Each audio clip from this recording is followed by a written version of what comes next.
Nusikaltimas ir bausmė. Bylos, kurios sukrėtė Lietuvą. Neįtikėtinos valdžios aferos. Garsiausi nusikaltėliai ir šiurpiausi jų nusikaltimai. Nesuvokiamos tragedijos ir jų kaltininkai. Žmogžudysčių užsakovai ir vykdytojai. Mafijos bosai ir krauju suteptos žudikų rankos. Gaujų vadeivos ir milijonų vagys. Kriminalinės paslaptys per Lietuvos ryto televiziją. Dėmesio. Ši laida nėra skirta vaikams ir nepilnamečiams. Prašome tėvų pasirūpinti, kad nepilnamečiai neturėtų galimybės jos matyti. Dėkojame už jūsų sąmoningumą. Labas vakaras. Eteryje Nusikaltimas ir bausmė.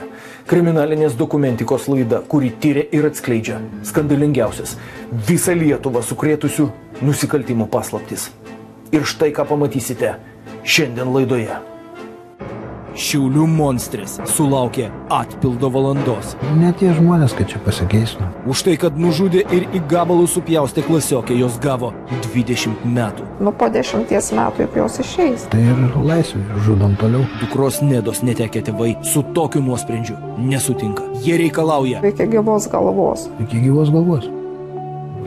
Jos turi mirti kalėjime, pasakė tėvas. Vienintelė tinkama bausmė už tai, ką jos padarė, kalėjimas iki gyvos galvos, pritarė motina. Jų dukra tapo bene žiauriausio visų laikų nusikaltimo įvykdyto Lietuvoje auka. Išskirtinėme interviu mūsų laidai nužudytos Šiaulių gimnazistės tėvai žodžių į vatą nevyniojo. 20 metų tokia bausmė buvo nubaustos jų dukros žudikės. Sielvarto sugniuždytiems tėvams atrodo per mažai. Gerokai per mažai. Jų teisingumo troškimą patenkintų tik pati griežčiausia bausmė. Jūs taip pat pamatysite istoriją, kuri jau niekada nesibaigs gerai. Nedos Račkauskaitės nebeišvys artimieji, o jos žudikių tėvai dukras lankys kalėjime. Pirmos instancijos teismas 2 gimnazistes nuteisė net 20 metų laisvės netekimo bausme. Kodėl? Ką padarė tik ką 18 metų sulaukusios merginos? Ši istorija kažkokių turi mistikos elementų. Kai Liepos 13-ąją Neda internetu Vaitekaitytė pakvietė susitikti kitą dieną, Neda tuoj pat susisiekė su savo draugėmis ir dar vienu bendraklasiu Šarūnu ir jiems papasakojo, kad yra pakviesta. Bendraklasiai reagavo įdomiai. Jie tiesiai šviesiai pasakė, kad gal tu Neda neik. Ta Viktorija, jinai trenkta, jinai klasiai garsėja tokiu neprognozuojamu elgesiu. Ji tave nužudys, netgi pajokavo taip. Aš čia nešiau už pažastų, o Viktorija už kojų. Supratau. Ir atsidūrėm vonioj. Jas reikėlė mėnę. Rodykit, kaip įkėlėt, kaip pozai. Taip.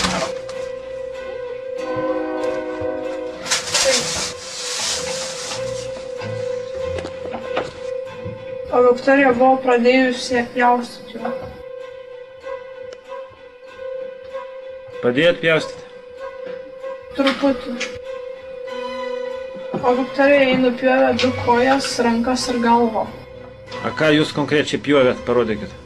Nežinau, kaip jos ten tą kūną dalino, kiek, manau, įsivaizduoju pasitelkdamos ir visokius tuos sunkiuosius sodo įrankius. Irgi nemalonu apie tai kalbėti. Padalino kūną į dalis, sudėjo šiukšlių maišus iš anksto paruoštus, nutempė į sandėliuką, po to apsidairiusios, kad niekas nepamatytų, užsimetė ant dviračių ir smagiai savo išvažiavo.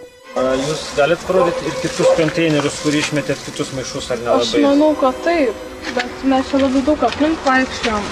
Po konteinerių ieškom, aš nelabai galiu pasakyti, kur dabar važiuoju. Mūsų tolimiausias svajonės tai buvo rugsėjo 1. Čia išleistuvės, tik 12 klasė, kiek švenčių, kiek visokiausių linksmumų, čia paskui įstosi, neįstosi. Čia jau, o tai jeigu aš tai Šiauliuose būsiu, tai nešiaus, tai kaip mes čia susitiksim, vis tiek susitiksim, čia jau. Tai kakytės parodytoje vietoje buvo aptiktas maišas. Čia. Vieno žmogaus kūno dalis. O čia palei visą keliuką buvo tos kūno dalis išmėtytos. O tų kitų taip ir nerado. Kairėje esančiame griovyje rastas maišas su žmogaus galva.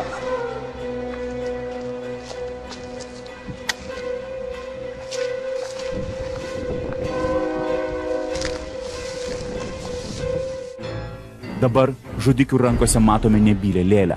Tačiau Viktorijos žudė pažįstamą merginą, kvėpuojantį žmogų, su kuriuo tik ką bendravo.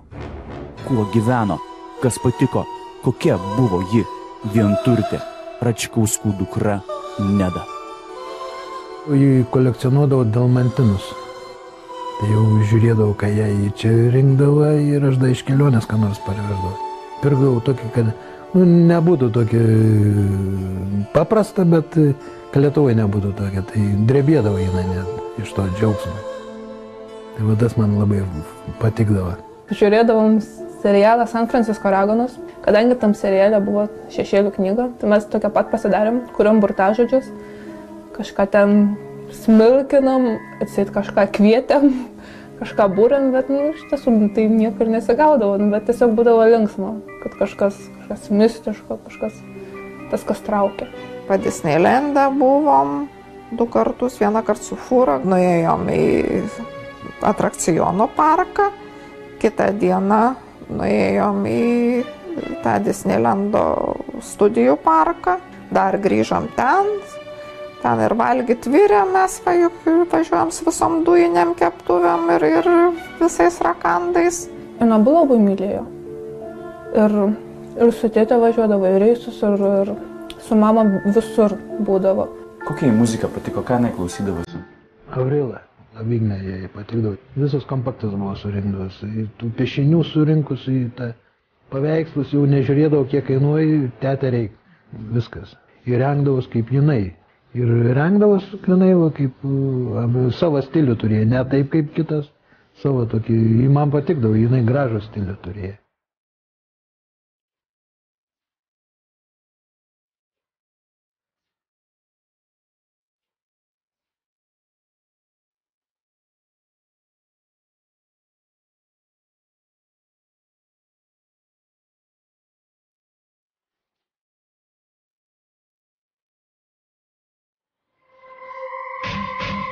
Gotai, neformalai, žiniasklaidoje buvo įvardinti sekta, aplinka, kurioje kartais laisvalaikį leisdavo Nedą nužudžiusios Viktorijos. Ar mums nepažįstami ir todėl mistifikuojami, juodai apsirengę jaunuoliai užsiima satanistiniais ritualais? Ar jie išvis galėjo padaryti ir kokią darė įtaką Viktorijų sprendimui nužudyti bendramokslę? Nėra taip, kad aš to žmogaus nekeščiau ar pykčiau ant jo, bet aš jaučiu, kad kažkas sukyla, aš gal negaliu to įvardinti, nemoku pasakyti, kas ir dėl ko tai, bet aš sureaguoju. O vyras tai ypatingai skausmingai reaguoja. Kad tokie žmonės, o taip va gatvėje sutikčiau, aš šokė būčiau. Ten buvo grinai, kai tie zombiai, tie baisus čia.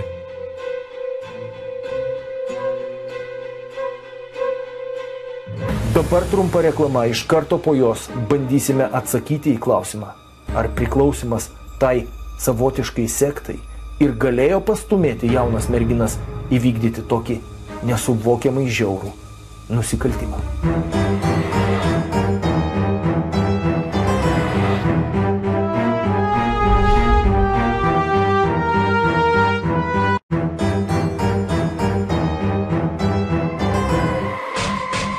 Gotai, neformalai, žiniasklaidoje buvo įvardinti sekta, aplinka, kurioje kartais laisvalaikį leisdavo Nedą nužudžiusios Viktorijos. Ar mums nepažįstami ir todėl mistifikuojami, juodai apsirengę jaunuoliai užsiima satanistiniais ritualais? Ar jie išvis galėjo padaryti ir kokią darė įtaką Viktorijų sprendimui nužudyti bendramokslę. Jeigu aš pažįstu žmogų, aš nematau nieko blogo tame, kad jis nori kažkaip kitaip apsirengti, išreikšti save. Galų gale aš niekaip nereaguodavau ir tą pačią Lietuvininkaitę, tik nusistebėdavau, kad va tokia Lietuva, va taip va. Dalia Račkauskienė, Nedos mama, buvusi lietuvių kalbos mokytoja, dabar namų šeimininkė. Man netgi gražu būdavo, kai žmogus kažkaip kitaip atrodo. O dabar, žinokit, aš pamatau, man kažkas sukyla viduj. Nėra taip, kad aš to žmogaus nekeščiau ar pykčiau ant jo, bet aš jaučiu, kad kažkas sukyla. Aš gal negaliu to įvardinti, nemoku pasakyti, kas ir dėl ko tai, bet aš sureaguoju. O vyras tai ypatingai skausmingai reaguoja. Kad tokie žmonės, o taip va gatvėje sutikčiau, aš šoke būčiau. Ten buvo grinai kai tie zombiai. Vytautas Račkauskas, Nedos tėtis, dirba tolimųjų reisų vairuotojų. Su auskarais visur veids auskarų priverts, įsiskutus visai, sakau, tokių veidų reta net. Kai pamačiau veidą, visą tai sakau, tokie žmonės gali padaryti. Gailesčio pas juos nėra. Juodi, ilgi drabužiai, auskarai antakiuose, lūpose, agresyvus grimas. Abi Viktorijos savo paaugliškose socialinių tinklų profiliuose skelbia įvairius vaizdus persunktus kraujų, siaubų ir mistiką. Gal jie ir yra įrodymas, jog Šiaulių gotai užsiminėjo satanizmu. Tas yra būdinga paaugliams, iš tikrųjų tas rašymas krauju, ten ir panašiai, tie vorai. Olga Kalvelė, buvusi Šiaulių miesto neformalė, dabar kirpėja. Kas liečia gotiką, tai iš tikrųjų nemanau, kad ten yra propaguojama kažkoks satanizmas ar panašiai, kaip tik ten mirtis nėra garbinama, bet gal romantizuojamas kažkoks pomirtinis gyvenimas ir panašiai. Labiau galbūt jie sutakojo black metal kultūrą. Nes va ten yra jau tas labiau okultizmas, satanizmas ir panašiai. Dažniausiai jie to nesiekia parodyti kitiems žmonėms. Dažniausiai jie tai daro savo draugų rate. Ką kiti galvoja apie tai, jiems iš tikrųjų nelabai rūpi. Donaldas Moreno, buvęs Šiaulių miesto neformalas, dabar kirpėjas. Tai gotikinė kultūra su satanizmu iš tikrųjų turi kažko bendro, nebent, mano manimu, tik tais tarp pačių gotų, nes realiai satanistas gali būti su čimodanu ir su kostiumu. Ir visos kitos, vadinkim, sektos, jos neturi kažkokių ten išskirtinių rūbų, neturi savo išskirtinių muzikantų, taip kad gotas ir metalistas, jis dažniausiai nieko bendro su satanizmu ir šėtono kulto garbinimu neturi. Kodėl kūrėsi gotų klubas, emo klubas, nežinau. Prieš jums nekyla klausimas, kodėl rokerių klubas kūrėsi. Aušra Kurienė, psichologė, dirbo Naujosios Vilnios psichiatrinės ligoninės teismo ekspertizės skyriuje. Dabar paramos vaikams centro vadovė. Tai gal tas pats yra atsakymas, kodėl būrėsi jauni žmonės pagal savo interesus, nes jie ieško savo kažkokių žmonių, su kuriais jų vertybės sutampa, jų interesai sutampa, jų veiklos sutampa ir tada jie išsigrynina. Jie tikrai nėra uždari, jeigu jūs norėtumėte įstoti į jį ir tikrai išpažintumėte tas pačias vertybės ir tą elgesį, tai turbūt būtumėte priimtas. Ta prasme, mes visi turim savo klubus ir jeigu mes juos galvojam, kad jie eina į suaugusių žmonių gyvenimą, tai jie turi savo klubus, jie turi savo grupės ir jie ten pasitikrina, ten jie diskutuoja apie štai gyvenimo prasmę, apie ateitį, apie praeitį, apie ką tik nori. Nereikia bijoti vaikų, reikia su jais draugauti. Štai šiuose Šiaulių senosiuose kapinėse renkasi taip vadinamas neformalusis Šiaulių jaunimas. Tai yra jauni žmonės, kurie bando ieškoti savęs, kurie bando suprasti, ką jų gyvenime reiškia mirtis. Čia sako, kad tie žmonės vartoja alkoholį, bendrauja, ateina naktimis. Pasak liudininkų, čia ateidavo ir abi Viktorijos. Fotografai? Aš kodėl sveiktų žinam, Emo? Emo. Blėdė. Šitas, prašau, nefilmuoti, nepatinti. Gerai, turim piekim. Karočią, aš čia padedu pašalkus. Ašai. Žiūriu, padlą žiūriu, aš taip padlai p***liuliu žiūriu, padlą nebežiūriu. Pasismaukit. Šiaulių senosiuose kapinėse toks pastatas, kuris dabar yra likę tik pamatai, jį vadindavom mes Šetonkė. Tai tarkim, ten sena koplyčia ant kalnelio tokio. Tai mes ir patys eidavom. Tai aš netgi pirmą pasimatymą Šiauliuose nuėjau būtent prie tų Šetonkės. Ir tiesiog ten būdavo smagu, naktim labai kraupu ir vien dėl to mes ten eidavom, nes norėdavom šiek tiek pajusti tos baimės naktį. Ypač ten tokia, gan mistifikuodavomės tą vietą. Sklisdavo kalbos nepatvirtintas, kad ten vykdavo kažkokie tai ritualai. Kažkas renkas, kažką veikia, kažkokie tai gotai, kurių apskritai gatvėje bulvare net nepamatytum. Kažkokie tariamai egzistuojantys žmonės eina į ten kažką veikia. Jaunimas bando pažinti, atrasti save. Jie ieško būdų save išreikšti ir parodyti priešiškumą tėvų gyvenimui. Ieško aštresnių pojūčių. Ir tokia paieškų forma, be jokios abejonės, gali šokiruoti vyresnius žmonės. Man tai kažko tam gyvenime tas labai nepakeitam, tiesiog padarė, taip žmogus padarė. Heima Hačiro, dabartinė Šiaulių miesto neformalė, dabar kirpėja.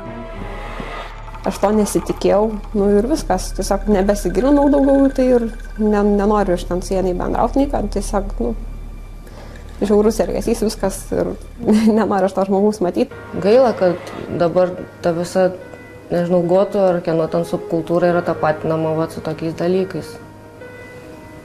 Ir dabar dažniausiai, jeigu gatvėje eini taip apsirengęs, tai jau asociacijos, aišku, kokios būna žmonėms, ypač Šiauliuose. Ir tiesiog, pavyzdžiui, man nemalonu, tik dabar yra, kai šiaip pat aš mieste einu ir ten irgi būna, kad pasako, va, čia gotai, čia kažkas tokio ir čia visi čia jų žmonės žudot yra, bet buvo tikrai, kad tai pasako ypač senesni tą žmonės ir nefaina, tikrai, iš karto lygina su tokiais dalykais, maždaug čia va kažkas nužudė, tai čia, o jau juodas esi, tai ir tu čia taip darai, vien tas dalykas yra blogai. Tikrai nėra žudikui būdingų hobių. Tokių tai tikrai nėra ir čia būtų labai pavojinga iš viso tokios samprotavimus kokius nors turėti, nes aš manau yra viskas labai individualu, labai individualu. Gali būti vaikas tikrai labai pavyzdingas, kenčiantis tyloje ir labai pavyzdingas, kuris išgyvena visą dramą ir išoriškai nieko mes neįtarsim. Ir gali būti labai kūrybingas, labai jautrus ir labai tikrai socialus žmogus, kurio piešiniuose galbūt gali būti kažkokių tai drastiškų dalykų, kurie yra jo fantazija, jo pasaulis kažkoks, kuriame jisai karts nuo karto būna, kuris tikrai nėra niekaip grėsmingas nei visuomenė, nei šeimai, nei savo pačiam. Tai tikrai labai palinkėčiau neapibendrinti ir negeneralizuoti. Mes esame nepaprastai individualūs ir jeigu tėvus gąsdina kažkokie vaiko piešiniai, tai tikrai reikia bandyti suprasti, iš kur jie ateina, domėtis, o ne bandyti ar ten uždrausti. Tam tėvai yra, kad juos galbūt gąsdintų kas nors ir jie tikrai įdėmiau pasižiūrėtų, bet tikrai bet kokią generalizaciją, va šituos paskelbsim, nežinau, būsimais ko nors, o šituos paskelbsim būsimais anokiais, tai būtų labai pavojinga mūsų visuomenėje, nepaprastai. Viktorija Vaitikaitytė prisiminė, jog dar vasaros pradžioje iš tėvų buvo gavusi leidimą gyventi pas savo močiutę. Močiutė gyveno šiame name. Būtent šio namo antrame aukšte ir įvyko šitą kraupią žmogžudystę. Viktorijos smūgių per galvą apsvaigino nieko neįtarusią Nedą.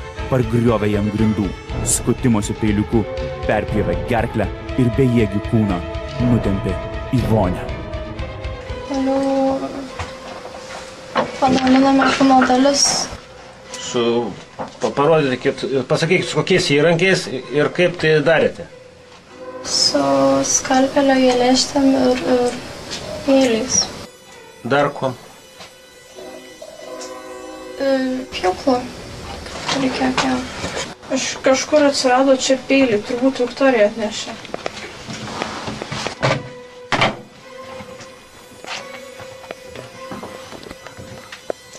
Ką buvo tada man apsvaigo galva, aš nuėjau į virtuvę atsigerti vandens. Nupjovėm rankas. Ties kurios? Ir aš sukom. Ties kurią vietą rankas pjovėt? Ties čia. Kur kremzlė yra. Kojas ties kurią vietą? Kojas čia. Padėjot pjaustyti? Truputį. Toliau pilvą išpjovėm ir pasiekėm stuburą. Stuburą su pjūklu dar perpjovėm. A ką jūs konkrečiai pjovėt, parodykit? Blauzdas.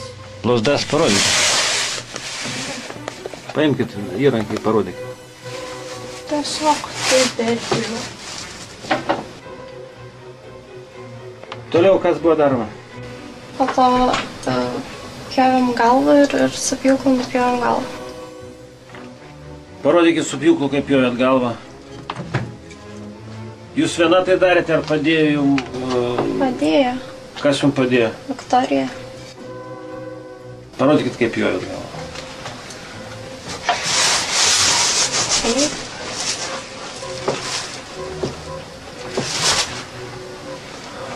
Tada visas minkštas vietas sudėjom į maišus, po to kojas, rankas, galvą.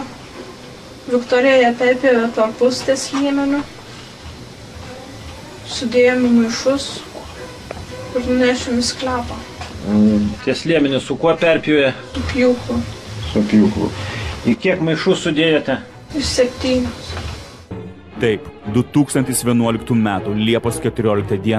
apie 15 val. 15 minučių Vaitiekaitytė ir Lietuvninkaitė dalino savo bendramokslės Nedos kūną. Tuo metu jos artimieji ir bičiuliai dar neįtarė, kad Račkauskų dukros jau niekada nebeišvys. Nors dar parą prieš draugai įspėjo Nedą, kad susitikti su Lietuvninkaitė yra pavojinga, o ir pati ji juokavo, lyg nujausdama savo likimą. Kai Neda grįžo iš kelionės su tėveliu, jinai buvo išvykus, jos tėvas vairuoja sunkvežimį, buvo išvažiavusi Europą, jinai dažnai važiuodavo. Sigitas Tasaitis, buvęs kriminalistas, buvęs dienraščių Lietuvos rytas ir Akistatos žurnalistas. Knygos Rytoj mane nužudys apie Nedos Račkauskaitės nužudimo priežastis autorius. Įsijungė kompiuteryje, kai pamatė jos, kad Nedos Skype'as, Facebook'as atgyjo, tai Viktorijos susisiekė ir kvietė susitikti. Kvietė Nedą į kažkokius tai užmesti, į kažkokius bunkerius. Sveika, galiu truputį patrukdyti? Labas, gali. Kas atsitiko, kad nebebendraujam? Nežinau. Keistas klausimas. Net pati pagalvoju dabar, kad vis dėlto nežinau kodėl. Davai sugeriam kada. Ar negeri tu? Geriu prie progos. Sugalvosim progą. Dviese? Jei tau tinka, galim ir dviese. Tiksliai nežinau. Susirašysim gal? Tarkim, ką veiki rytoj? Nieko. Galim pas mane arba į gamtą varyt. Žinau, gerą vietą. Gamta mane labai tinka. Alergija vabalam. Gaila. Norėjau nuvaryt biškių Šiaulių, Bendrėžų pagaudyt. Yra ten toks pastatas apleistas. Nemėgstu apleistų pastatų. Su manim sunku, žinau. Tai jei kvieties pas save, galim pas tave arba užmėgos. Ten yra tokia vieta, kur visi geria. Žinau, na pažiūrėsim dar. Čia retai būnu, gal savo numerį gali duot. Bus patogiau. Koks tavo tinklas? Tu man savo duok, aš nežinau mintinai savo. Atsiunčia labas tinklo numerį. Nusiunčiau SMS. Viktorija Vaitiekaitytė atsiunčia šypseną. Ši istorija kažkokiu turi mistikos elementų. Kai Liepos 13-ąją Neda internetu Vaitiekaitytė pakvietė susitikti kitą dieną, Neda tuoj pat susisiekė su savo draugėmis ir dar vienu bendraklasiu Šarūnu ir jiems papasakojo, kad yra pakviesta. Bendraklasiai reagavo įdomiai. Jie tiesiai šviesiai pasakė, kad gal tu Neda neik. Ta Viktorija, tokia trenkta, klasiai garsėja tokiu neprognozuojamu elgesiu. Ji tave nužudys, netgi pajokavo taip. Tai Neda pati atsakė su tokiu juodu humoru. Tai jeigu mane nužudys, tai atneškit man po baltą rožę.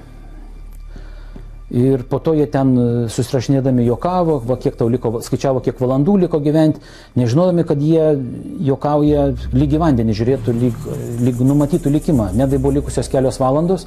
Pusseserė parašė, kad sako, aš rytoj einu susitikti su Vaitiekaityte. Sako, jin man pasiūlė išgert. Pusseserė sako, ar būtina gert? Sako, ne, aš negersiu, aš bijau. Nu ir sako, bet man atrodo, kad aš rytoj mirsiu. Sako, pusseserė, kaip suprast? Sako, mane papjaus, sukapos. Labai tą dieną daug reikalų turėjau. Ir jinai man apie lygiai 2 valandą man parašė, žinau, kad labas, ką veikia, parašiau jau pas draugę ir panašiai, sako, aš vyksiu ten susitikti. Gintarė Gabalytė mokėsi kartu su Neda ir, kaip ji pati sako, jai Neda buvo širdies draugė. Dabar dirba draudimo agentą. Paskui jau parašiau, jog Saulės mieste jis yra čia. O, bravo, valio. Nu ir paskui aš žinojau Bulvarui, jinai man parašė, kad važiuoju pas ją.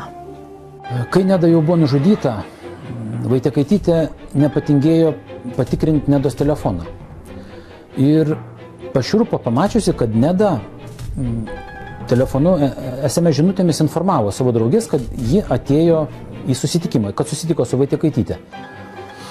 Vaitiekaitytė, kiek man pavyko nustatyti, nusikeikė ir puolė prie lango pažiūrėti, ar nėra kieme policijos, ar maža kas, tačiau buvo kieme ramu, policijos nesimatė. Tuomet sugalvojo klastingą planą – sumėtyti pėdas. Ir ji iš Nedos telefono, Nedos tom pačiom informuotom draugėms, 1 ir 2, nusiuntė žinutės, neva, kad tai rašo Neda pati, Nedos vardu. Be 5, be 10, pusę 4, taip pat tokiu laiko tarpu man pradėjo rašyti Vaitiekaitytė. Parašė, jog varom į P, į LL, žinau, gal, angliškai tokio žodžio nėra, gal kas tas yra dabar. Parašiau kur, parašė Pilotą. Sakau, koks adresas, jinai parašė Gegužio 21. Galvoju, jau adresas, teikiu kažkaip taip ramiau. Paskui jinai man parašė čia pilnas kinų. Kai nuvažiavom tuo adresu, pasirodėt, kad ten parduotuvė yra. Sakom, gal šalia namas, tai ir ten žmonių klausinėjo, ar nesirenka čia jaunimas koks. Nu, buvo toks tarimas, kad tų Viktorijų dėka kažkur ją uždarė. Laiko uždarė. Dar ten tas prasidėjo festivalis Velnio akmuo. Sako, gal ten kas nors išsivežė, sakė, kad ten važiavo tie kinai. Nu, visokių tokių legendų, už tai va čia va taip įsipainiojo tas apie sektas tie gandai. Kad čia sekta kažkokia buvo, čia kažkokie neformalai. Nuvažiavusi į Lietuvininkaitės namus, inspektorė Kairienė apklausė Lietuvininkaitę ir klausydama jos, ji pati man sakė, kad suprato, kad mergina kažkokia, elgesys jos keistas, ji kažko įtartinai nuščiuvusi, kažkokia išsigandusi, kažką nepasakanti, kažką nutylinti. Ir kiek supratau, inspektorė tikėjo, kad galbūt Lietuvininkaitė ką nors žino, gal žino, kas galėjo Nedą pagrobti. Ir po kelių valandų, sėdint kabinete, policininkam planuojant tolesnius veiksmus, staiga suskamba kabinete telefonas ir pakilus ragelį Lietuvininkaitės mama pasako, kad mes atvažiuojam prisipažinti. Ir netrukus mama atitempė Lietuvininkaitę, kuri nudelbusi galvą išlemeno, kad mes nužudėm Nedą. Kas toliau vyko? Toliau maišus po vieną išvežiojom. Prieš tai kur jūs nunešėt? Į Rūsį nunešėm. Prašau parodyti, kur yra Rūsys ir kur jūs nunešėt. Raktus Rūsį turėjot? Turėjom, bet dabar nežinau. Kur sudėti maršus? Žemės.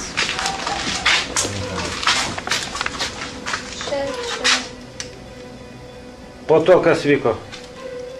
Po to grįžom namo, susitvarkėm ir tada išvežiojom maišus. Maišų su kūno dalimis abi Viktorijos užsimetė ant dviračio ir štai šiuo keliuku nuvažiavo link Nedos namų. kaip pačios teigia, ieškodamos šiukšlių konteinerių. Nežinau, ar sutapimas, bet kažkodėl žudikės pasirinko kelią pro Nedos tėvų namus. Man atrodo, kad neatsitiktinai. Man atrodo, kad tai jų buvo dar vienas ciniškas išpuolis, kad išmėtyti kūno dalis netoli tėvų namų.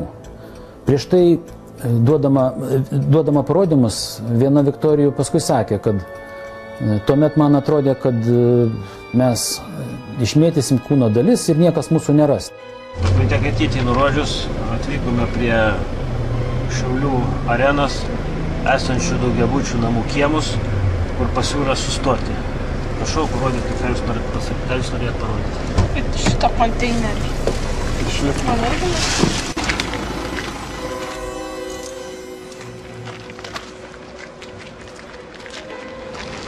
Tas konteineris, viskas, buvo filmas.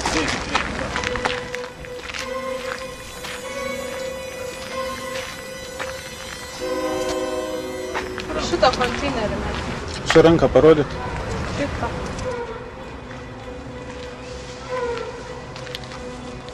Jūs į šitą konteinerį išmetėt visus? Ne visus. Maišus su Man atrodo tik 2. Mums pasakė, kad rastas butas, kuriame ten išpurkštas ta specialia kažkokia medžiaga ir raudonoje, atrodo, šviesoje, ten sakė, švietė viskas, sako, net atrodo, net oras šviečia, kiek ten buvo kraujo, ten kraujas šviečia, kraujo dėmės. Sako, ir sienos, ir lubos. Paskui pats tas prokuroras atėjo į namus, žmogus jau pranešė visą tą skaudžią žinią, kad taip ras jūsų vaikas. Žudikės Viktorijos iki šiol įtikinamai neatsakė į klausimus. Kodėl nužudė Nedą? Kodėl darkė jos kūną? Ir kur dingo jų bendramokslės kūno dalys? Nes jos tokias yra, nes kaip tai pavadinsi, jeigu su žmogum tai padaro, ir ką tu žinai, ką jos dar darė su juo. Dovilė Liutkutė, buvusi Nedos draugė, buvusi Šiaulių miesto Leporių gimnazijos mokinė, dabar studijuoja socialinį darbą. Kur kitos kūno dalys? Kažinau, gal ir suvalgė. Tokias mintis tai peršas, tai jeigu... Po šią dieną net nežinom, kur yra rankas, kojas, vaiką, kur norėtum irgi palaidot. Po šią dieną nepasakė. Kai pasakė, ten išmetė į šiukšlių konteinerius. Į tą šiukšlių konteinerį ten buvo 100 metrų spindulių iškasta, ieškota, jeigu tašėsi. Ten nebuvo, aš pats mačiau, kaip ten žmonės ieškoja. Ten nebuvo, pats prokuroras pažadė, ten negalėjom nerasti. Jų nebuvo. Išmėčiusios kūno dalis, jos grįžo į tą butą ir man asmeniškai atrodo, kad jos norėjo atšvęsti. Tai įvykį gal iškart, ne iškart, tai pasiruošdamos, išskepdamos žmogienos, ar nežinau, ką jis ten planavo. Duodamos parodymus, viena Viktorijų buvo prisipažinusi, kad jos norėjo tą įvykį atšvęsti, tokiu būdu atsidūrė kūno gabaliukas, kilogramas raumens, daugiau nei kilogramas raumens šaldytuvo šaldiklyje.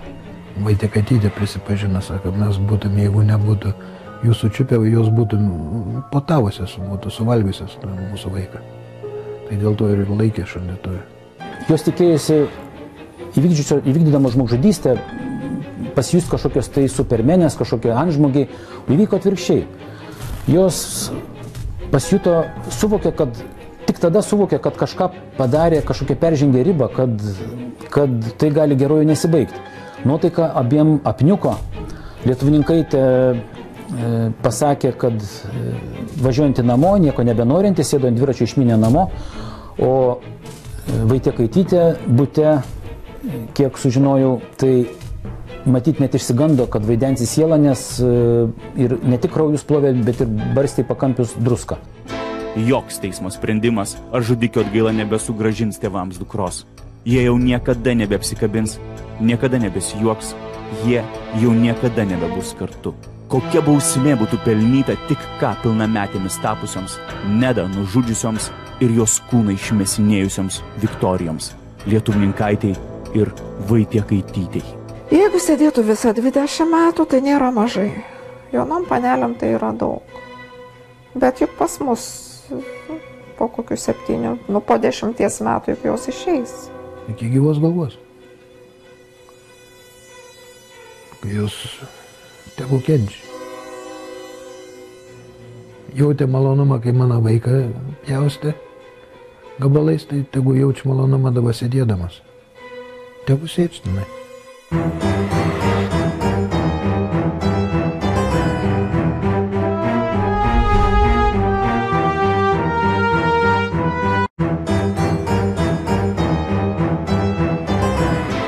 Joks teismo sprendimas ar žudikio atgaila nebesugrąžins tėvams dukros.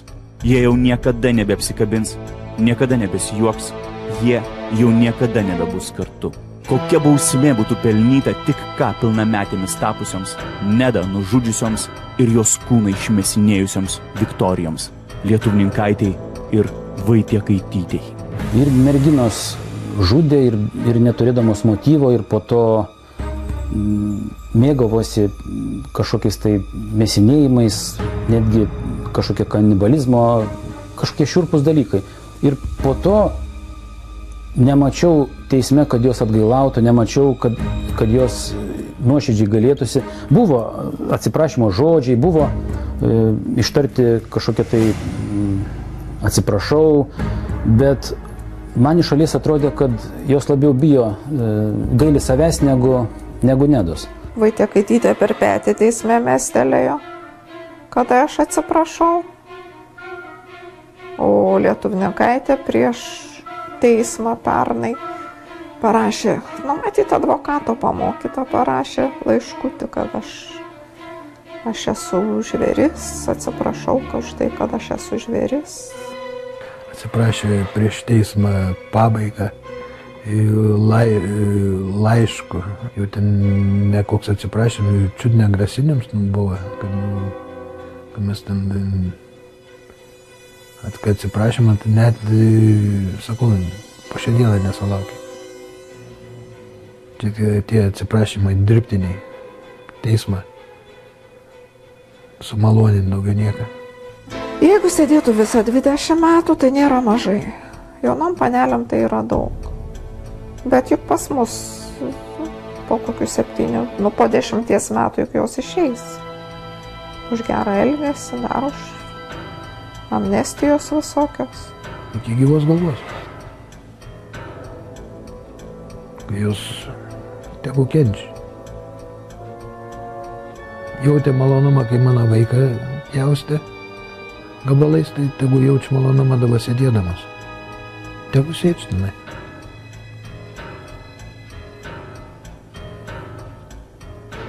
Jūs dar pykstat ant jų? Taip. Mūsų džiaugsmą tai atėmė.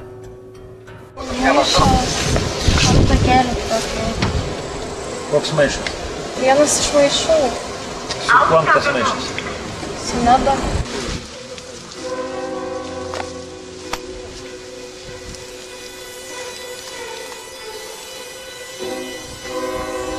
Viktorija, toj pusė kažkur čia numetė vieną maišą, o aš numetė kažkur čia. Vaitiekaitytės nurodytoje vietoje buvo aptiktas maišas. Čia. Vienas žmogaus kūno dalis.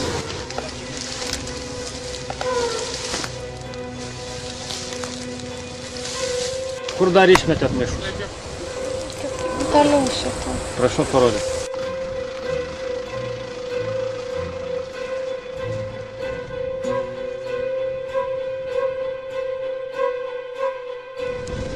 Kairėje esančiame griovyje rastas maišas su žmogaus galva. Rado, parodė, kur galva buvo, kur galėsim žvakutę uždegti, tėvuką. O čia palei visą keliuką buvo tos kūno dalis išmėtytos. O tų kitų taip ir nerado. Žmona žiūrėjo, čia nuotraukas, filmuotą medžiagą, aš nežiūrėjau. Man vis tiek, aš jos nepažinsiu iš tenais, kai pradėjo sakyti, kad ten kirminai viskas, tai aš ją prisiminsiu, kokie jie yra, o ne tuos gabalus. Kažkaip save atsibukinus esu, aišku, vaistai savo daro, vis dėlto jau 3 metai kaip geriu. dabar stengiuosi mažinti pabiškį. Atrodo, vis, ypač pradžioj tai buvo, kad kažkada Neda grįš ir pamatys pati tą savo kapą, kad pasijuoks, kad čia mes taip vis dar laukia, gal atsiras, nors jau. Lapkričio 1 jau čia man gaunas kaip jau nauji metai, kalėdos, važiuoju kelionę, nes noriu nuo švenčių pabėgti, o lapkričio 1 namuose ant kapelę. Pas nukreitę. Stengiuosi padaryti tai širdelės, padarom tai kažką tai gražaus ant kapelę. Jau kokią žvakidę, ką jau, kai seniau veždavau žaislus iš kelionių, dabar žvakės vežu. Pamatau gražią žvakę, vežu dukrai ant kapą.